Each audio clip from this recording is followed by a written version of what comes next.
கொலவெறி நீதி மாணவர் இயக்கம் சமத்துவத்தின் பெருந்துவக்கம் கொலவெறி பிடித்த இஸ்ரேலே கோலைகளின் கூடாரமே.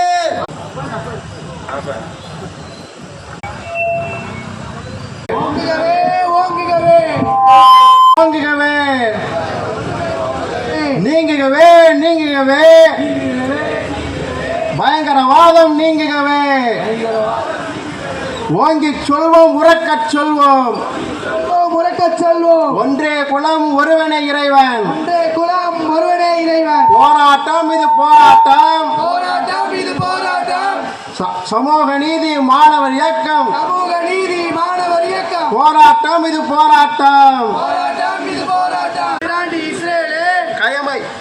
கயமை மிகுந்த இஸ்ரேலே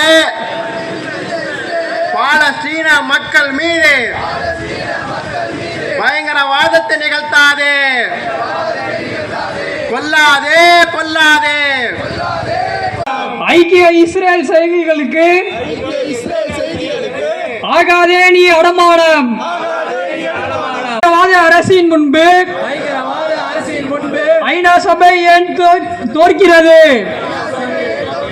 விடுதலை பெறுவதற்கு தடை எழுப்பு.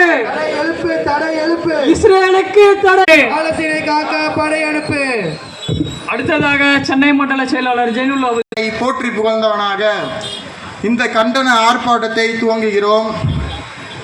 இன்னைக்கு நம்ம இந்த பாலஸ்தீன மக்களுக்காக இந்த ஆர்ப்பாட்டத்தில் கூடின உடனே இங்க இருக்கக்கூடிய மாணவர்களுக்கு இவங்க உடனே இந்திய நாட்டினுடைய நிலைப்பாடு இஸ்ரேலுக்கு ஆதரவுன்னு அறிவிச்சாரு. தியாகிகளுடைய கொள்கை என்ன, இந்திய நாட்டினுடைய வெளியுறவு கொள்கை என்ன, அதையெல்லாம் மீறி உங்க இஷ்டத்துக்கு நீங்க எப்படி முடிவு எடுப்பீங்கன்னு எழுத்து கேள்வி கேட்டதினுடைய விளைவு நம்மள மாதிரி கல்லூரி மாணவர்கள் இங்கு மட்டும் இல்லாம உலகம் முழுக்க அமெரிக்கா, கனடா போன்ற எல்லா இடத்துலையும் ஏன் இந்த இஸ்ரேல் தாக்கக்கூடிய அந்த இஸ்ரேலியன் ஆக்கிரமிப்பு இடத்திலே கூட அந்த மோடி அவர்கள் பாலஸ்தீனத்தினுடைய இந்தியாவினுடைய ஆதரவு பாலஸ்தீனத்திற்கு ஆதரவாகவே இருக்கும், இந்தியாவினுடைய வெளியுறவு கொள்கை அப்படியே தான் இருக்கும் அப்படின்னு அறிவிச்சாரு.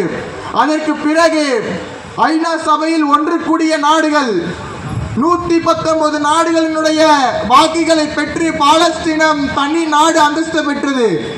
அந்த தனி நாட்டினுடைய அந்தஸ்தை அந்த நாடு பெறுவதற்கு உலக நாட்டிலும் இந்திய நாட்டினுடைய பிரதமரை போல பல நாட்டினுடைய பிரதமர்களும்